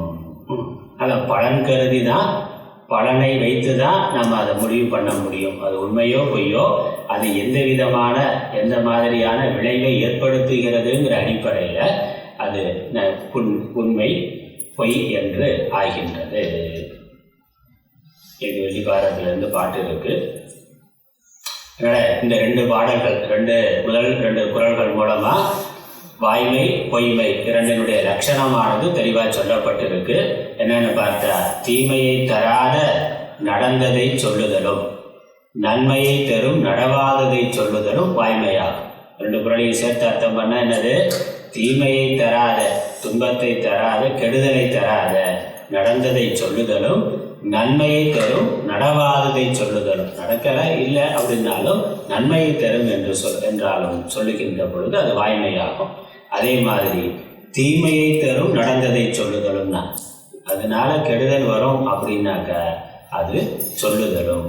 நன்மையை தராத யாரோ ஒருத்தர் உட்காந்துருக்கிறார், நம்ம திண்ணையில் உட்காந்துருக்குறோம், ஒருத்தன் ஓடுகிறான், பின்னாடி 4 பேர் கத்தி அருவாளோட கொலை செய்யறதுக்கு ரவுடிகள் வர்றாங்க. வந்து எங்கே ஒருத்தன் ஓடனான், எந்த பக்கம் போனான்னா, அப்போ என்னது, சொல்லாமல் இருக்கிறது நல்லது, சொல்லாமல் இருந்தால் நம்மளை கொண்டுருவான். அப்போ அந்த சமயங்களில் ஒரு உயிர் இவன் வந்து என்ன காரணமாக கொல்ற போகிறது அப்படிங்கிறத ஏதோ தப்பான பாதை, அந்த பக்கம் போனால் இந்த பக்கம் போனால் எங்கே போனான்னு தெரியலேன்னு ஏதோ மாற்றி சொன்னான், அவனுடைய உயிர் காப்பாற்றப்படும்னா அது சத்தியம். அந்த நேரத்தில் பொய் சொல்கிறதுல தப்பு இல்லை, பொய் சொல்லி அவனை காப்பாற்றுறதுல தப்பு இல்லை. அதுதான் சொல்லுது, உயிர் காப்பாற்றப்படும் என்றால் அது தவறு இல்லை. நான் உண்மையை தான் பேசுவேன், சத்தியத்தை தான் பேசுவேன். ஹரிச்சந்திரன் பரம்பரை நான் நேராக இந்த பக்கம் போய் அந்த பக்கம் லெஃப்டில் திரும்பினா பாரு அப்படின்னு சொன்னாக்கா அது வந்து ஒரு உயிர்கொலைக்கு நாம் காரணமாக நம்ம சொல்லுகின்ற உண்மையானது காரணமாக ஆகிவிடுகின்றது. அதனால் அது பொய்யாகும். தீமையை தரும் நடந்ததை சொல்லுதலும், நன்மையை தராத நடவாததை சொல்லுதலும் பொய்மை ஆகும். நன்மை, அதுக்காக நான் எது வேணாலும் பேசுகிறேன்னா, நன்மையை தரலைன்னா பொய் பேசலான்னு திருவள்ளுவரே சொல்லிட்டார். பொய்மையும் வாய்மை இடத்தேன்னு திருவள்ளுவரும் சொல்லிட்டாரு. அதனால் நான் வந்து எப்போ வேணாலும் பொய் சொல்லலாமாண்ணா, நன்மையை தராத தவிர்க்க முடியாத ஒரு எக்ஸப்ஷன், விதிவிலக்கு தான், தவிர்க்க முடியாத ஒரு சொல்லி அது சின்ன ஒரு நன்மை ஏற்படும்னா சொல்லலாமே ஒழிய எப்பொழுதும் சொல்லலாம் இந்த அங்கீகாரம் கொடுத்ததாக ஆகாது. அதனால் நன்மையை தராததோ அல்லது கெடுதலை தருவதோ அல்லது பலனை தராத நடவாததை சொல்லுதலோ பொய்மை ஆகும். அதனால் உண்மையின் மறுமை தன்னில் ஒரு பயன் இரண்டும் பார்க்கின் இம்மையில் விளங்கும் யார்க்கும் அவரவர் இயற்கையாலே மெய்மையே ஒருவர்க்கு ஒற்ற விபத்தினை மீட்குமாயின் பொய்மையும் மெய்மை போல புண்ணியம் பயக்குமாகோ. வெளி பாரதத்தில் வருது, மகாபாரதத்தில் இந்த பாடல் தமிழ் பாடலாக வந்திருக்கு. சம்ஸ்கிருதத்துலேயும் இருக்குது, அதே பாட்டு இருக்கு. எத் பூதஹிதம் அத்தியந்தம் தத் சத்தியமிதி தாரணா விபர்யே கிருதோ தர்ம தர்மாபாசோ ந தர்மவித்து. மூன்றாவது பாடல், இந்த பொய் பேசுறதுனால என்ன கேடு, என்ன தன்னெஞ்சறிவது பொய்யற்க பொய்த்த பின் தன்னெஞ்சே தன்னை சுடும். தன்னஞ்சறிவது பொய்யற்க பொய்த்த பின் தன்னெஞ்சே தன்னை சுடும். தெளிவாக இருக்கு பாட்டே நமக்கு புரியுது. நம்மளுடைய மனசறிந்து பொய் சொல்லாத, நமக்கு நமக்கு உண்மை இது என்ன அப்படிங்கிறது நமக்கு தெளிவாக தெரியும். ஆனால் வாயில சொல்றது வேற என்னாக்கா அது அப்படி செஞ்சால் என்ன ஆகும், பொய்த்த பின் தன்னெஞ்சே தன்னை சொல்லும். மற்றவர்கள் பார்க்காம இருக்கலாம், மற்றவர்களுக்கு தெரியாமல் இருக்கலாம். அதனால் நம்ம பொய் சொன்னால் தப்பு இல்லை, யாருக்கு தான் தெரியாது, யாருக்கு தான் பார்க்கலையே அப்படின்னு நம்ம சொன்னால் அது வந்து நம்மளுடைய மனசாட்சிக்கு தெரியுமே. வேறு யாருக்கும் தெரியாமல் இருக்கலாம், மூன்றாவது மனிதர்களுக்கு தெரியாமல் இருக்கலாம், சிசிடிவி கேமரா கூட இல்லாமல் இருக்கலாம். இப்போ சிசிடிவி கேமராவில் மாட்டிக்கலாம். அது கூட இல்லைனாலும் நம்ம மனசாட்சி இருக்குது, கடவுள் இருக்குது. ரெண்டையும் ஏமாற்ற முடியாது. கடவுளையும் ஏமாற்ற முடியாது, நம்மளுடைய மனசாட்சியும் ஏமாற்ற முடியாது. கடவுளே தான் மனசாட்சியாக இருக்கிறார், அதை ஏமாற்ற முடியாது. அதுவே நமக்கு துன்பத்தை கொடுக்கும். பொய் சொல்லிட்டியே, ஏமாத்திட்டியே அப்படிங்கிற அந்த குற்ற உணர்வு மனதில் இருந்து கொண்டே இருக்கும். அதுவே ஒரு பெரிய துன்பம். அதுக்கு மேலே தனியாக ஒரு தண்டனை கிடைக்கணும் அப்படிங்கிறது இல்லை. அது விதியினால பகவானுக்கு தெரியும். அடுத்த பிறவியில் அந்த பொய் சொன்னதுக்குரிய தண்டனையை கொடுப்பார். ஆனால் இந்த பிறவியில் இப்பொழுது இது வந்து பொய் அப்படிங்கிறதுனால நம்முடைய மனசாட்சியை துன்பத்தை கொடுத்து அதுவே ஒரு பெரிய தண்டனையாக இருக்கும். உண்மையை பேசி வாங்குற தண்டனையை விட உண்மையை சொன்னாக்கா 2 அடி கிடச்சிருக்கோம், அவ்வளோதான். அது ஒரு நாள் 2 நாள் அந்த வலி வேதனை இருக்கும், அப்புறம் அது சரியாக போயிடும். ஆனால் அதை அந்த 2 அடிக்கு தப்பிச்சு 2 நாள் வலி வேதனையிலேருந்து தப்பிக்க விரும்பி ஒரு பொய்யை சொன்னான்னா அது வெளியே தெரிகிற பொழுது துன்பமாகும். அல்லது வெளியே தெரியாமல் போனாலுமே நம்மளுடைய மனசு சொல்லி சாகுற வரைக்கும் சொல்லிக்கிட்டு இருக்கணும், இப்படி நீ ஏமாத்தின ஆளு தானே, பொய் சொன்ன ஆளு தானேன்னு சொல்லி அந்த 2 நாள் அந்த அடியினால் வரக்கூடிய துன்பத்தை விட இந்த துன்பம் மிகுதியானது, அழியாமல் இருக்கக்கூடியது. அதனால் அதை பொய் பேசுறது வரக்கூடிய நேரடியான கேடு இது. அப்புறம் அதனால் பாப்பம் வரும், பாப்பத்தினால துன்பம் வருங்கிறது அது அடுத்த பிறவியில். ஆனால் இந்த பிறவியிலே சாகிற வரைக்கும் அந்த ஒரு பெரிய பொய்யானது நம்மை கொன்று கொண்டிருக்கும். மெல்ல கொள்ளும் நோய் மெல்ல கொள்ளும். அதனால் நெஞ்சறிந்த கொடியவை மறைப்பவும் மறையாவா நெஞ்சத்தில் குறுகிய கரியில்லை ஆகலின். கலித்தொகையில் ஒரு பாட்டு, சங்க பாட்டிலே இருக்குது. நெஞ்சத்தில் குறுகிய கரின்னா சாட்சி. நம்ம மனசை விட வேற சாட்சி வேண்டியது இல்லை. பொய் சாட்சி சொல்ல வச்சு ஒரு உண்மையை நம்ம மறைக்கலாம் கோர்ட்டில் கூட. ஆனால் நம்மளுடைய மனசாட்சி இருக்கு, அதை எப்படி மறைக்க முடியும்? கோர்ட்டை ஏமாற்றலாம், நீதி அரசனை ஏமாற்றலாம், நம்ம மனசாட்சி எப்படி ஏமாற்ற முடியும்? அதனால் நெஞ்சார பொய் தன்னை சொல்ல வேண்டாம்னு உலக நீதியில் பார்க்கிறோம்.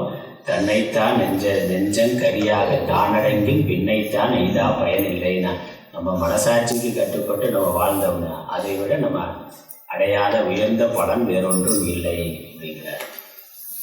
அடுத்த பாடல், 4வது பாடல். அதனால் சரி, அப்போ உண்மை வாய்மை சத்தியத்தை பேசுறதுனால நமக்கு என்ன நன்மை கிடைக்கும்?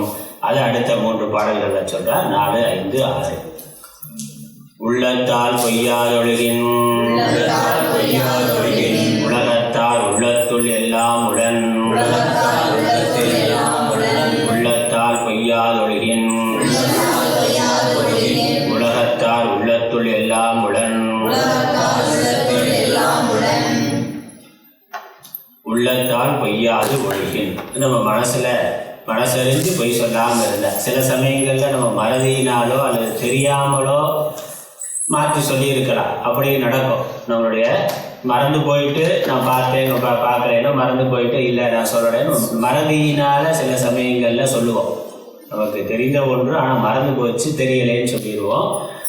பார்த்த ஒன்று மறந்து போச்சு பார்க்கலேன்னு சொல்லுவோம். அப்படி அறியாமையினால் சில சமயங்களில் பொய் வார்த்தைகள், தவறான வார்த்தைகள் நம்ம வாயில் வரலாம். அது மன்னிக்கப்படக்கூடிய ஒரு குற்றம். அறியாமையினால் தெரியாமல் செய்யறது. ஆனால் மனசறிந்து தெரிந்தே திட்டமிட்டே செய்யறது. அதனால் உள்ளத்தால் பொய்யால் விடுகின்ற மனதறிந்து பொய் சொல்லாமல் ஒருவன் வாழ்ந்தால் உலகத்தார் உள்ளத்துள் எல்லாம் உலகத்தார்னா பெரியோர்கள், சான்றோர்கள், அறிஞர்கள், அவர்களுடைய மனதுள் எப்பொழுதும் அவன் இருப்பான், எப்பொழுதும் அவன் போற்றப்படுவான். அவனுக்கு உரிய மதிப்பு மரியாதை பெரியோர்களால் எப்பொழுதும் வழங்கப்படும். அது ஒன்றுமே இல்லாத ஒரு ஏழையாக இருக்கலாம், சாமானியனாக இருக்கலாம். ஆனால் உண்மை பேசுகிறவன் அப்படிங்கிற ஒரு மதிப்பு அவனுக்கு எப்பொழுதுமே சமூகத்தில் ஒரு நம்பிக்கை இருக்கும். மற்றவர்களுக்கு அவன் மேலே ஒரு நம்பிக்கை இருக்கும். அவன் பார்க்கறதுக்கு எளியவனா சாமானியனாக இருந்தாலும் அவன்கிட்ட அந்த வேலையை கொடுத்தா அவன் பொய் சொல்ல மாட்டான், ஏமாற்ற மாட்டான், சரியாக செய்து கொடுப்பான். அப்படிங்கிற ஒரு சமூக அந்தஸ்து இருக்கும். அதுதான் பெரிய பணத்தினால் வரக்கூடிய அந்தஸ்து, பதவியினால் வரக்கூடிய அந்தஸ்து எல்லாம் போலியானது. அது இருக்கிற வரைக்கும் இருக்கு, அது இல்லைன்னா ஒருத்தனை மதிக்க மாட்டான். ஆனால் ஒருவன் உண்மையானவன் என்றால் அது அவனுடைய மரண காலம் வரைக்கும், மரணத்திற்கு பிறகும் கூட அந்த மதிப்பு சமூகத்தில் இருக்கும், பெரியோர்களிடத்தில் இருக்கும். ஹரிச்சந்திரன் கதையை இன்றைக்கு நம்ம படித்து கொண்டிருக்கிறோம், பேசிக் கொண்டிருக்கிறோம்னா அவனுடைய வாய்மை தானே. மனத்தொடு வாய்மை மொழியின் தவத்தொடு தானம் செய்வாரின் தலை. மனத்தொடு வாய்மை மொழியின் தவத்தொடு தானம் செய்வாரின் தலை. மனத்தொடு வாய்மை மொழி போல சொன்னாரே, உள்ளத்தால் பொய்யாது ஒழுகின்னு சொன்னாரே, அதேதான். மனசறிந்து ஒருவன் மனதோடு சேர்ந்து ஒருவன் உண்மையை பேசினார். முதல்ல பொய் பேசாமல் இருந்தால்னு சொன்னார். பாசிட்டிவாக உண்மை பேசினார். தன் மனதில் இருக்கக்கூடிய உண்மையை உள்ளவாறு ஒருவன் பேசினார். தவத்தொடு தானம் செய்வாரின் தலை. தவம் செய்பவர், தானம் செய்பவர், 2. தவம் செய்பவர்ங்கிறது துறவுல இருக்கக்கூடியவர்கள் எடுத்துக்கொள்ளலாம். தானம் செய்பவர்னா இல்லறத்தில் இருக்கக்கூடியவர். அப்போ இல்லறத்தில் இருப்பவர்கள் தவத்தை பிரதானமாக செய்கின்றார்கள். அப்படி தவம் செய்யக்கூடியவர்களும் உண்மை பேசுபவன் மேலானவனாக, தலை சிறந்தவனாக இருப்பார். அதே மாதிரி தானம் செய்வதுங்கிறது இல்லறத்தில் இருப்பவர்களுடைய தர்மம். அதை செய்பவர்களிடத்திலும் இவன் மேலானவனாக, உயர்ந்தவனாக இருப்பார். இல்வாழ்க்கையில இருந்தாலும் மற்ற தானம் முதலான தர்மங்களை செய்பவர்களை விட உண்மை பேசுபவன் உயர்ந்த மதிப்புக்குரியவனாக இருப்பான். அந்தஸ்துக்குரியவனாக, சமூகத்தினால் மதிக்கப்படுபவனாக இருப்பான், கருதப்படுவான். அதே மாதிரி அவன் துறவியா இருந்தான்னா மற்ற தவம் செய்பவர்களை விட உண்மையை அறிந்து எப்பொழுதும் உண்மையே பேசுபவன் உயர்ந்தவனாக மதிக்கப்படுவான், இருப்பான். மரத்தோடு முரண்படாமல் பேசும் வாய்மை என்னும் அகப்பண்பு புறத்தில் துறவரத்தார் செய்யும் தவத்தை விடவும் இல்லறத்தார் செய்யும் தானத்தை விடவும் மிகுந்த பயனை தருவதாகும் என்பது கருத்து. 6வது பொய்யாமை அன்ன புகழில்லை, எய்யாமை எல்லா அறமும் தரும். பொய்யாமை அன்ன புகழில்லை, எய்யாமை எல்லா அறமும் தரும்.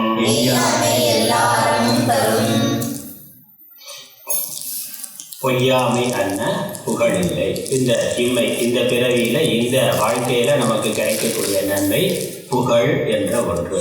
சத்தியத்தை கடைபிடிக்கிறதுனால, எப்பொழுதும் உண்மை பேசுறவனா இருக்கிறதுனால, பொய் பேச மாட்டான், ஏமாற்ற மாட்டான், உள்ளதை உள்ளவாறு பேசுறவன், ஒரு நேர்மையானவன், நல்லவன் அப்படிங்கிற அந்த ஒரு பெயர் அது நமக்கு மிகுந்த புகழை, சிறந்த புகழை தரும். அது இங்கே கிடைக்கக்கூடிய நன்மை. அதுக்கப்புறம் மறுமையில, மறுபிறவி, அடுத்தடுத்த பிறவியில கிடைக்கக்கூடிய நன்மை என்னன்னா, எய்யாமை எல்லா அறமும் தரும். எய்யாமைங்கிறது வருத்தம் இல்லாம, கஷ்டம் இல்லாம, அறம்ங்கிறது புண்ணியம், எல்லா புண்ணியங்களையும் தரும். மறுமையில நம்ம சுகமா இருக்கிறதுக்கு, மறுபிறவியில சுகமா இருக்கிறதுக்கு, எந்த பிறவியா இருந்தாலும் சுகமா இருக்கிறதுக்கு நிறைய பொருட்கள் வேணும், பணம் வேணும், உறவுகள், நல்ல உறவுகள் வேணும். இதெல்லாம் அடுத்த பிறவியில அவனுக்கு குறைவில்லாமல், அவன் சிரமப்படாமலே கிடைக்குமா. அடுத்த பிறவியில அவனுக்கு இயற்கையாகவே நிறைய செல்வம் இருக்கும். அதிக கஷ்டப்படத்துக்காக ரொம்ப கஷ்டப்பட வேண்டியதில்லை. சுற்றி நல்ல உறவுகள் இயற்கையாகவே அமைந்திருக்கும். எய்யாமைங்கிறது உடல் வருத்தப்படாமல், சிரமப்படாமல், அதெல்லாம் இயல்பாகவே நல்ல விதமாக அவனுக்கு அமைந்திருக்கும். இப்பயே நம்ம இந்த பிறவியிலேயே பார்க்கிறோம், உலகத்துல சிலர் அதிக சிரமம் இல்லாமலே நல்லா இருக்காங்க. வாழ்க்கை அப்படி போகுது. சிலர் எவ்வளோதான் கஷ்டப்பட்டாலும் வாழ்க்கையை உழைக்கிறது கிடைக்கிறது ஒரு கஷ்டத்திலேயே போகுது. சிலருக்கு என்னதான் உழைச்சாலும் கிடைக்கிறது சரியாக கிடைக்கிறது இல்லை. ஆனால் சிலர் பார்த்தாக்க அது தொழில் செய்கிறதா இருக்கலாம், அவனுக்கு படிக்கிறதுக்கு கிடைக்கக்கூடிய வாய்ப்பாக இருக்கலாம், அல்லது ஒரு நல்ல மனைவி, நல்ல குடும்பம் கிடைக்கிறது அப்படிங்கிறதா இருக்கலாம், நல்ல உறவுகள் கிடைக்கிறதா இருக்கலாம். இதெல்லாம் அவன் தேடாமலே, ரொம்ப முயற்சி பண்ணாமலே இயல்பாகவே கிடைக்கும். இயல்பாகவே ஒரு நல்ல பள்ளியில் படிக்கக்கூடிய வாய்ப்பு, நல்ல கல்லூரியில் படிக்கக்கூடிய வாய்ப்பு, இல்லை நல்ல உறவுகள் இருக்கிறது, தேடி வேலை கிடைக்கிறது அப்படிங்கிறது அதிக முயற்சி இல்லாமலே அவனுக்கு சுகமாக வாழ்க்கை நடக்கிறதுக்கு தேவையானதெல்லாம் கிடைக்கும். வாழ்க்கையில் பெரிய பிரச்சனைகள்லாம் வராமல் நம்ம கண்ணு முன்னாடி எத்தனையோ பேர் அந்த மாதிரி வாழ்ந்து கொண்டு இருக்கிறார்கள். அப்போ அவர்களுக்கு நம்ம இவ்வளோ கஷ்டப்பட்டு கிடைக்கலையே, அவனுக்கு கூட ஒன்றும் அப்படியே இருக்கானே, ஒரு நல்ல மனசோட இருக்கிறான், நல்லா இருக்கிறான், அதிக சிரமம் இல்லாமல் கிடைக்குது. அப்போ என்ன நம்ம புரிந்து கொள்ளணும், அவன் முந்தின பிறவியில் சத்தியம் பேசுபவனாக, உண்மை பேசுபவனாக இருந்திருக்கிறான். அதனுடைய பலன் இப்பொழுது அவனுக்கு கிடைக்கின்றது அப்படிங்கிறது. அதே மாதிரி இப்போ நம்ம சத்தியத்தை கடைபிடித்தா அடுத்த பிறவியில் நமக்கு இதெல்லாம் இந்த மாதிரி கிடைக்கும் அப்படிங்கிறத புரிந்து கொள்ளணும். ஏன்னா இது அதிர்ஷ்டமான ஒன்று. அடுத்த பிறவியில் கிடைக்கும்னா, எந்த பிறவியில் புகழ் கிடைக்கும் அப்படிங்கிறது இருக்கட்டும், அது கிடைக்குது, அதை நம்ம பார்க்கிறோம். ஆனால் அடுத்த பிறவியில கிடைக்கும், புண்ணியமாக வரும், கஷ்டம் இல்லாமல் சுகமாக வாழ்வான் அப்படிங்கிறத நம்ம எப்படி நம்புறது? போய் பார்த்தா தானே தெரியும். அப்போ எப்படி நம்புறது, அதுக்கு என்ன பிரமாணம் அப்படின்னு கேட்டால் அதுக்கு தான் இந்த யுக்தியை சொல்கிறேன். இப்போ நம்ம சுற்றி இருக்க சமூகத்தை, சுற்றி இருக்க மனிதர்களை பார்க்கிற பொழுது சிலர் அதிக சிரமம் இல்லாமல் வாழ்க்கையை நடத்தி கொண்டு போகிறார்கள். பங்காள் முழுக்கவே பெரிய போராட்டங்கள், பெரிய சிரமங்கள்லாம் இல்லை, வாழ்க்கை நல்ல விதமாக போகுது. சிலர் எவ்வளவு உழைக்கிறானோ அதுக்கேற்ற மாதிரி கிடைக்கும். சிலர் எவ்வளவுதான் கஷ்டப்பட்டாலும் ஒரு உயர்வு வர்றதுங்கிறதுல ஒரு தடை இருந்து கொண்டே இருக்கு, கஷ்டம் இருந்து கொண்டே இருக்கு. அப்போ அதுக்கு என்ன காரணம்? எல்லாருமே உழைக்கிறார்கள், ஒன்று 3 பேருமே நல்லவனாக தான் இருக்கான், நல்லாவே உழைக்கிறான், உழைக்கிறதுக்கு தயாராக இருக்கிறான். ஆனால் கிடைக்கக்கூடிய பலனில் மட்டும் ஏற்றத்தாழ்வு இருக்கு. இதுக்கு அறிவியல் ரீதியாகவோ வேற எதுவும் சொல்ல முடியாது. ஒரே ஸ்கூலில், ஒரே காலேஜில் படித்த மாணவர்கள்லையே பார்க்கிறோம். ஒரே தெருவில் 4 மளிகை கடை வச்சிருக்கிறான்னா, ஒரு கடை நல்லா போகுது, ஒரு நல்ல பேருமே நல்லா தான் வியாபாரம் பண்ணுறான், நேர்மையானவர்கள் நல்லா உழைக்கிறார்கள். ஆனால் ஒருத்தருக்கு கிடைக்கக்கூடிய அந்த வேகமான வளர்ச்சி இன்னொருத்தருக்கு வர்றதில்லை பார்க்குறோம். அதனால் தொழில் ரீதியாக, படிப்பு ரீதியாக எதில் பார்த்தாலுமே இது முயற்சி சமமாக இருந்தாலும் கிடைக்கக்கூடிய பலனில் ஏற்றத்தாழ்வு இருக்குங்கிறத பார்க்குறோம். நம்ம என்ன சொல்கிறோம், அவனுக்கு ஏதோ யோகம் இருக்குது, அதிர்ஷ்டம் இருக்குது, டக்குன்னு போயிட்டா அப்படிங்கிறத நம்ம உணர முடியும். அனுபவத்தில் மற்றவர்களை, சமூகத்தை வைத்து பார்த்து நம்ம உணர முடிகின்றது.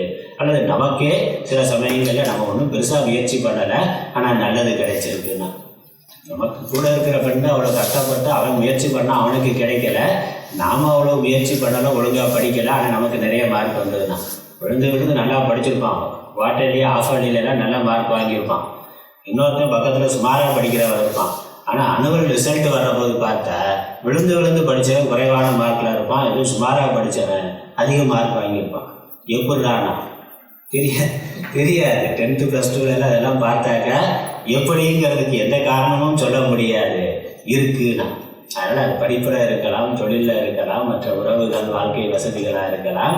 ஆனால் அப்படி இருக்குனாக்கா அவன் முந்தின பிறவியில் செய்த புண்ணியம், அதான் காரணம். அப்படித்தான் நம்ம புண்ணியத்தை புரிந்து கொள்ள முடியும். அப்போ ஒரு சத்தியம் பேசுகிறவனா அவன் இருந்திருக்கிறான், முந்தின பிறவியில் இருந்திருக்கிறான், அதனுடைய பலன் அவனுக்கு இப்பொழுது வந்திருக்கின்றது, கிடைத்திருக்கின்றது, அதை அனுபவிக்கிறான்னு நம்ம புரிந்து கொள்ளணும். அதனால் நாம் இப்போ சத்தியம் பேசுகிறவனா இருக்கணும்னு புரிந்து கொள்ளணும். அதான் நமக்கு சாஸ்திரம் கொடுக்குறது, சாஸ்திரம் சொல்லித்தரது. அதனால் நம்ம எவ்வளோ நேர்மையாக உழைச்சம் கிடைக்கல, அதனால் அக்கிரமம் பண்ணலாம் அப்படின்னு நினைக்கிறான். அப்படி நினைக்கக்கூடாது. நம்ம முன்னாடி ஏதோ அக்கிரமம் பண்ணியிருக்கோம், அதனுடைய பலன் இப்போ வருது, அதனால் கிடைக்கல, இப்போ நம்ம சரியாக இருந்தோம்னா பிறகு கிடைக்கும் அப்படின்னு பார்க்கறதுனால இந்த பொறாமையினால் சில தப்பு பண்ணுறான். நானும் உழைக்க அவனும் உழைச்சா அவனுக்கு கிடைச்சிருச்சு, எனக்கு கிடைக்கல, அதனால நம்ம குறுக்கு வழியை ட்ரை பண்ணி பார்க்கலான்னு நினைக்கிறான். அது அறியாமை. அடுத்த குறள். பொய்யாமை ஆற்றின் அறம் பிற செய்யாமை நன்று. பொய்யாமை ஆற்றின் அறம் பிற செய்யாமை நன்று. இந்த பொய் பேசாமல் இருக்கிறது, அது பொய்யாகாமல் அதனுடைய நன்மையை தரும். பொய்யாமை ஆற்றினா அது பொய்த்து போக, சில சமயங்களில் பொய்த்து போகிறதுன்னு சொல்கிறோம்ல, மழை பொய்த்து போய்விட்டது அப்படின்னா உரிய காலத்தில் எவ்வளவு பெய்யணுமோ அந்த மழை அப்படித்தான் இந்த வருஷத்தில் நம்ம பார்த்து கொண்டு இருக்கிறோம். இது வரைக்கும் எவ்வளவு மழை பெய்யணுமோ அது பெய்யலை, இனிமேல் வருமா என்னன்னு தெரியலை, ஆனால் மழை பொய்த்து விட்டது அப்படின்னு சொல்கிறோம். அப்போ என்னது, தர்மமே சில சமயங்களில் பொய்த்துது. இந்த பருவத்தில் இந்த காலத்தில் இவ்வளவு மழை பெய்யணும்னு இயற்கையிலேயே ஒரு இயற்கை இருக்குது, இவ்வளவு உணவு பயிர்கள் உற்பத்தி ஆகணும், பழங்கள் இதெல்லாம் இவ்வளோ உற்பத்தி ஆகணும்னு. ஆனால் அதுவே காலத்தில் பொய்க்கின்றதுங்கிறத பார்க்குறோம். அது மாதிரி அதனால் பொய்த்து போதல்னா தவறி போதல். அந்த மாதிரி பொய்யாமை ஆச்சுன்னா பொய் பேசாமல் இருக்கிறதுங்கிறது என்றைக்கும் தவறுதலை அடைதல் இல்லை, அது அதற்கான பலனை கொடுக்காமல் போதல் என்பது இல்லை. அதனால் கொடுக்கக்கூடிய புண்ணியத்தை அது கொடுத்தே தீரும். அதனால் அறம் பிற செய்யாமை நன்று. ஆகவே பிற அறங்களை ஒருவன் செய்யலேனாலும் பரவாயில்ல, செய்யக்கூடாதுன்னு இல்லை, செய்யவில்லை என்றாலும் வேற எதையும் உன்னால் கடைபிடிக்க முடியலைனாலும் உண்மையை பேசுறது, சத்தியமாக இருக்கிறதையாவது கடைபிடி. அது மற்ற எல்லா அறங்களை செய்கிறதுனால என்ன பலன் வருமோ அந்த பலன்களை கொடுத்து விடும். அதனால் அறம் பிற செய்யாமை நன்று. பிற அறங்களை செய்யாமையே நன்மை ஆகும். செய்யாமலே அவனுக்கு வர வேண்டிய நன்மையானது வரும். இதுக்கு ஒரு கதை இருக்குது, அந்த கதையை அப்புறம் நான் தர்மதிவ்யா கிளாஸில் சொல்கிறேன். இப்போ நேரம் இல்லை, தர்மதிவ்யா கிளாஸில் இந்த வாய்மைக்கு ஒரு நல்ல கதை இருக்குது, அதை அப்புறம் சொல்கிறேன். இந்த திருக்குறள் இந்த அதிகாரத்துக்கு ஒரு நல்ல கதை இருக்குது, தர்மதிவ்யா கிளாஸில் பார்ப்போம். இங்கே பொய்யாமை ஆற்றின் அறம் பிற செய்யாமை நன்று. பிற அறங்களை செய்யவில்லை என்றாலும் ஒருவருக்கு நன்மையானது ஏற்படும். வாய்மைங்கிற ஒரு அறத்தை அவன் கடைபிடித்திருந்தாலே. 8வது பாடல். இதுவும் இந்த வாய்மையை கடைபிடிக்கிறதுனால ஏற்படக்கூடிய நன்மை மனோரீதியா, ஆன்மீக லௌகிக்க ரீதியான நன்மையை போல சொன்னார். புகழ் கிடைக்கும், வேற செல்வங்கள் எல்லாம் கிடைக்கும், அடுத்த பிறவியில் உயர்வு கிடைக்கும், கஷ்டம் இல்லாமலே அவன் சுகத்தை அடைவான்கிறத சொன்னார். இங்கே ஒரு ஆன்மீக சாதகனாக மோட்சத்தை அடைய விரும்புகின்றவனாக இருக்கக்கூடிய ஒருவனுக்கு, ஒரு துறவிக்கு கிடைக்கக்கூடிய நன்மை என்ன என்பதை சொல்லுகின்றார். ஏன்னா இவன் துறவரவியல்ல இருக்கு. துறவி இந்த பிறவியிலேயே எதுவும் வேண்டான்னு போயிட்டான். அதுக்கப்புறம் அவனுக்கு புகழ் கிடைச்சா என்ன, புகழ் கிடைக்கலன்னா என்ன, அடுத்த பிறவியே வேண்டான்னு சொல்லி தபஸ் பண்ண வந்திருக்கிறான். மோட்சத்தை விருப்பமாக கொண்டு சன்னியாச வாழ்க்கைக்கு வந்திருக்கிறான். அடுத்த பிறவியே வேண்டான்னு வந்திருக்கிறான். ஒருவேளை மோட்சம் கிடைக்கலைன்னா அடுத்த பிறவியில் உயர்வான வாழ்க்கை கிடைக்கும். அது வாய்மையை கடைபிடிக்கிறதுனால கிடைக்கக்கூடிய ஒரு நன்மை. ஆனால் அவனுக்கு மோட்சத்தை விரும்பி அவன் வந்திருக்கிறானே, அதற்கு என்ன நன்மை கிடைக்குங்கிறத இந்த குறளில் சொல்லுகின்றார். புறந்தூய்மை நீரானமையும் அதன் தூய்மை வாய்மையால் காணப்படும். புறந்தூய்மை நீரானமையும் அகன் தூய்மை வாய்மையால் காணப்படும். இப்போ புற தூய்மை நீரால் அமையும். நமக்கு தெரிஞ்சது உடம்பு சுத்தமாக இருக்கணும்னா என்ன பண்ணணும்? வாரத்துக்கு ஒருக்க குளிக்கணும். 2 நாளைக்கு கொடுக்கவா? அறப்பாவி தினம் குளிக்கிறீங்களா? முடிஞ்சா ஒரு நாளைக்கு 2 வேளை குளிக்கணும். இப்போ நம்ம வெயில் பிரதேசத்தில் இருக்கோம். குளிர்காலத்தில் ஐரோப்பாவில் இருக்கிறவனுக்கு வேணால் ஓகே, ஒரு வாரத்துக்கு ஒருக்க குளிக்கிறது. பனியில் இருக்கிறான், வேர்வை அதிகமாக வர. நமக்கு நம்ம வெயில் பிரதேசத்தில் இருக்கிறோம், அதனால அதிகமாக இருக்கும். தினசரி ஒரு நாளைக்கு ஒரு வேளை, குறைந்தபட்சம் 2 வேளை குளிக்கிறது நல்லதுதான். குளிக்கணும். தம்பி பேசாமல் கவனிக்கணும். அப்போ குளிக்கிறதுனால உடம்பு தூய்மை அடைகின்றது, நமக்கு தெரிஞ்ச ஒன்று. துவைக்கிறதுனால ட்ரெஸ்ஸு தூய்மையாகுது, குளிக்கிறதுனால உடம்பு தூய்மை ஆகின்றது. அதுபோல அகம் தூய்மை, உள்ளே இருக்க மனசு தூய்மையாகிறதுக்கு என்ன பண்ணுறது? சோப்பு கழுவ முடியுமா? கொஞ்சம் மனசை எடுத்து கொஞ்சம் கழுவிட்டு திரும்ப உள்ள வச்சுக்கலாம் அப்படின்னு வைக்க முடியாது. அது என்ன பண்ணுறது? ஆனால் அதுவும் அப்பப்போ அழுக்காகுது. எப்படி உடம்பு நம்ம அழுக்காகுது. நம்ம வெளியே போகல, நான் வெயிலுக்கு போக வேணாம், ஏசி ரூம்லேயே இருந்தாலும் உடம்பு அழுக்காகாமல் இருக்குமா? உடம்புக்குள்ளே அழுக்கு இருக்குது. நம்ம சாப்பிட்ற சாப்பாடு, அதில் இருக்கக்கூடிய கழிவுகள் எல்லாம் உடம்பு வழியாக வெளியேறு. இங்கே இருந்துச்சா கண்ணில் பீடை வருது, மூக்கில் கோழை வருது, வாயில் கோழை வருது, மூக்கில் சரி வருது, காதில் குறும்பி வருது.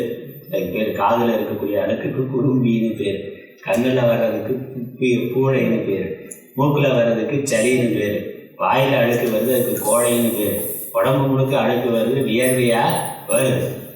அப்போ நம்ம எதுவுமே செய்யலைனாலும் உடம்பு அப்பப்போ அதை சுத்தம் பண்ணி கொள்வது. நம்ம உணவு மற்ற விஷயங்களில் இருக்கக்கூடிய அழுக்குகளெல்லாம் வெளியே தள்ளுது. அது அப்போ அதற்கு என்ன பண்ணணும்? அது சுத்தம் பண்ணணும். அழுக்கு வர்றது உடம்புலேருந்து வர்றது இயல்பு. அதை நம்ம தண்ணீர் போட்டு குளிக்கிறதுனால அது தூய்மை அடைகின்றது, அந்த அழுக்கு நீங்கி விடுகின்றது. அதே மாதிரி மனசுலேயும் நமக்கு இயல்பாகவே அழுக்கு வருது. வெறுப்பு, பொறாமை, பேராசை, கோபம், பயம் இதெல்லாம் வருது இல்லை? அதனால சண்டை போடுறோம். இந்த சண்டை சச்சரவுக்கு வர்றதுக்கு காரணம் என்னது? இந்த மனதில் இருக்கக்கூடிய இந்த மாதிரியான ஆசைகள், பேராசை, பிறர் பொருளுக்கு ஆசைப்படுறது, கோபம் படுறது, பொறாமப்படுறது, இதெல்லாம் மனசில் இருக்கக்கூடிய அழுக்கு. அந்த அழுக்கு போகிறதுக்கு என்ன பண்ணுறோம்? அந்த அழுக்கு இருந்தாலும் துன்பம் தான். எப்படி உடம்புல குளிக்காமலே இருந்தால் கிருமிகள் நோய் வருமோ, அதே மாதிரி மனசை சுத்தம் பண்ணாமல் அழுக்கு சேர விட்டுக்கிட்டே இருந்தோம்னாக்கா மனநோய் வரும். மனசு பெரிய ஸ்ட்ரெஸ் ஆகும், அழுத்தம் வரும், மனக்குழப்பம் வரும், பைத்தியம் பிடிக்கும், எல்லாம் வரும். மனசில் அழுக்கு ரொம்ப சேர்ற பொழுது அது மனநோயாக ஆகும். அப்போ மனசையும் டெய்லி குடிக்கிற மாதிரி மனசையும் சுத்தம் பண்ணிக்கிட்டே இருக்கணும். அது என்ன பண்ணணும்? எப்படி சுத்தம் பண்ணுறது? வாய்மை தான். வாய்மையால் காணப்படும். தொடர்ந்து ஒருவன் உண்மை பேசுகிறவனா, சத்தியம் பேசுகிறவனா இருந்தால் அவனுடைய மனதானது தூய்மையானதாக இருக்கும். அடுத்த பாடல் 9. எல்லா விளக்கும் விளக்கல்ல சான்றோர்க்கு பொய்யா விளக்கே விளக்கு. எல்லா விளக்கும் விளக்கல்ல சான்றோர்க்கு பொய்யா விளக்கே விளக்கு. விளக்குன்னு பார்க்கிறோம். விளக்குனா என்னது? இருட்டை போக்கக்கூடியது, அதான வெளிச்சத்தை தரக்கூடியது விளக்கு. விளக்குவது விளக்கு. அனைத்தும் விளங்கச் செய்வது எதுவோ அது விளக்கு. விளங்கச் செய்யறதுன்னா நமக்கு தெரிய செய்யறது, முன்னாடி இருக்க பொருள்கள் எல்லாம் காண்பிக்கிறது. நம்ம கண்களுக்கு விளங்குமாறு எது செய்கின்றதோ அது விளக்கு. பகல்ல விளக்கு எது நமக்கு? சூரியன். பகல்ல எல்லா பொருளையும் தெளிவா நமக்கு விளங்க செய்யறது எது? சூரியன். பகல் விளக்கு சூரியன். இரவு விளக்கு சந்திரன். பௌர்ணமியில, அமாவாசையில நம்ம நெருப்பு தான். அதனால இயற்கையா பகவான் கொடுத்திருக்கிற விளக்கு சூரியன், சந்திரன், பகல் இரவுக்கு இருக்கு. அது இல்லாம தீ கொடுத்திருக்கிற, அதை எங்க வேணாலும் நிறுத்தினாக்க அங்க இருக்கக்கூடிய இருளானது போகின்றது, பொருளானது விளங்குகின்றது. அப்ப இதெல்லாம் விளக்கா இருக்கின்றது. ஆனால் உண்மையிலேயே விளக்கு எதுனா பொய்யா விளக்கே விளக்கு, பொய்யாத விளக்கே விளக்கு, மெய் விளக்கு, உண்மையை பேசுதல் என்பதுதான் உண்மையிலேயே விளக்கு. எப்படி புறத்தில் இருக்க பொருள்கள் தெரிகிற மாதிரி தத்துவார்த்தங்கள் எல்லாம் ஒருவனுக்கு தெளிவாக விளங்க வேண்டும் என்றால் அவன் உண்மை பேசுவதாக, சத்தியம் பேசுபவனாக இருக்க வேண்டும். மனதில் சத்தியம் இருக்கிறவன் தான் சத்தியமான மெய்ப்பொருளை, அதிசூக்ஷ்மமாக இருக்கின்ற சத்தியமான மெய்ப்பொருளை அறிந்து கொள்ள முடியும்.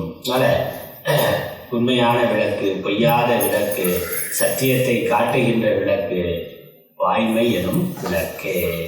சத்தியம் வத உபனிஷத் சொல்லுது. சத்தியம் வத தர்மம் சர அப்படின்னு வேதத்தில் உபனிஷத்தில் வாக்கியம் இருக்கு. அப்புறம் சத்தியமேவ ஜெயத்தே, நம்ம நாணயத்தில் காசில் போட்டிருக்குல்ல, வாய்மையே வெள்ளம்னு போட்டிருக்காங்கல்ல, வாய்மையே வெள்ளம் எங்கேருந்து எடுத்தது? உபனிஷத்துலேருந்து எடுத்தது. சத்தியமேவ ஜெயத்தே, உண்மையே வெல்லும். நம்ம என்னது இன்னொரு வாக்கியம் சொல்லுது, சத்தியம் வத தர்மம் சரணா, சத்தியத்தை தர்மத்தை கடைபிடினா. சத்தியத்தை பேசுறது, வாய்மையை பேசுறது தர்மத்துக்குள்ள அடங்கிறது தான். ஆனால் தனியாக குறிப்பிட்டு உண்மையை பேசு, அறத்தை கடைபிடின்னு சொல்லியிருக்கு. காரணம் அந்த சத்தியத்துக்கு இருக்கக்கூடிய முக்கியத்துவம். சத்தியத்தை கடைபிடிக்கிறது மற்ற எல்லா அறங்களையும் நமக்கு கடைபிடிக்க செய்யும். அதனால் தர்மத்தும் சத்தியமும் அடங்கும் என்றாலும் அது முக்கியத்துவம் கருதி தனியே சொல்லப்பட்டுள்ளது போல வேதத்தில் அப்படி சொல்லியிருக்கிறது மாதிரி மற்ற எல்லா அறங்களையும் விட சத்தியமே மெய்யுணர்த்தும் உயர்ந்த அறம் என்பது காட்டப்பட்டது. ஆனால் இங்கே விளக்கு அப்படிங்கிற பொழுது இந்த வெளிச்சம் தரக்கூடிய புறப்பொருள்கள் மட்டுமல்ல, மற்ற எல்லா ஆச்சாரங்கள் ஒழுக்கமும் கூட, மற்ற நற்பண்புகள் குணங்கள் சொல்கிறோமே, அன்புடைமை, அருளுடைமை, பண்புடைமை, ஒழுக்கமுடைமைன்னு சொல்கிறோமே, இது எல்லாமே நமக்கு ஒரு விளக்கு மாதிரி தான், நமக்கு வழிகாட்டக்கூடியது. அந்த எல்லா நற்பண்புகளை விட வாய்மைங்கிற நற்பண்பானது மேலானது, நமக்கு அதிக நன்மையை தரத்தக்கது. மற்ற எல்லா நற்பண்புகளாலேயும் என்ன நன்மை வருமோ அந்த நன்மைகள் எல்லாவற்றையும் ஒருங்கே தரத்தக்கது வாய்மை. அது அடுத்து 10வது குறளில் சொல்லுகின்றார். யாம் மெய்யா கண்டவற்றுள் இல்லை, எனை தோன்றும் வாய்மையும் நல்ல பிற. யாம் மெய்யா கண்டவற்றுள் இல்லை, எனை தோன்றும் வாய்மையின் நல்ல பிற. எல்லா தர்ம சாஸ்திரங்களையும் தத்துவ சாஸ்திரங்களையும் ஆராய்ந்து பார்த்தாலும் அதில் எது மேலானது, எல்லா அறங்களையும் விட மேலான அறம் எது என்று சொல்லப்பட்டிருக்கின்றது என்று பார்த்தால் வாய்மை சத்தியம்தான் என்பதை அது என்னுடைய கருத்துன்னு சொல்கிறார். யாம் மெய்யா கண்டவற்றுள் இல்லை, நான் மெய்யாக எது சத்தியம் என்று இந்த சாஸ்திரங்களில் சொல்லப்பட்டிருக்கோ அதெல்லாம் ஆராய்ந்து பார்த்த சத்தியம் பேசுறதை விட மேலான சத்தியம் ஒன்றும் இல்லை. அதாவது சத்தியம் வதன்னு தனியாக சொல்லி, தர்மம் சரன்னு சொல்லிட்டு சத்தியத்தை மட்டும் தனியாக எடுத்துக்கொண்டு சத்தியம் வத உண்மை பேசு என்று சாஸ்திரம் சொல்லியிருக்கு. அப்போ அதை அதுதான் மேலான அறம், எல்லா அறங்களையும் விட மேலான அறம் வாய்மையை விட மேலான அறம் இல்லை என்பது எல்லா அறநூல்களினுடைய கருத்து ஆகும். அப்போ வாய்மையை தவிர வாய்மையை போல மிகுந்த புண்ணியத்தை தரத்தக்கது, நன்மையை தரத்தக்கது வேறு எதுவும் இல்லை. இவ்வாறு வாய்மைங்கிற அதிகாரத்தை நம்ம நிறைவு செய்கின்றோம். வாய்மையினுடைய லட்சணத்தை சொன்னால், தீமை இல்லாத சொல்ல, பிறருக்கு தீமை தராத, கெடுதலை தராத சொற்கள் எதுவோ அதுவே, அதை பேசுதல் தான் வாய்மை ஆகும். சில சமயங்களில் பிறருக்கு நன்மையை தரும் என்றால் அது பொய்யா கூட இருக்கலாம், அதுவும் வாய்மையாக கருதப்பட வேண்டியது. அதே போல நாம் பேசுறது உண்மையாக இருந்தாலும் அதனால் பிறருக்கு தீமை வரும் என்றால் அது பொய்யாக கருதப்பட வேண்டிய ஒன்று, அது தவிர்க்கப்பட வேண்டிய ஒன்று. ஓதற்கு எளிதாய் உணதற்கு அரிதாகி வேத பொருளாய் மிக விளங்கி ஈரற்றோர் உள்ளுதொரும் உள்ளம் உருக்குமே வள்ளுவர் வாய்மொழி மாண்பு. ஓம் ஈஸ்வரோ குரு ஆத்மேதி முக்தி வேத விபாகினே யோமசத்யாப்ததேவாய தட்சிணாமூர்த்தயே நமः. ஓம் பூர்ணமத பூர்ணமிதம் பூர்ணாத் பூர்ணமுதச்யதே பூர்ணஸ்ய பூர்ணமாதாய பூர்ணமேவாவசிஷ்யதே. அவசிஷ்யதே. ஓம் சாந்தி சாந்தி சாந்தி. ஹரி ஓம்.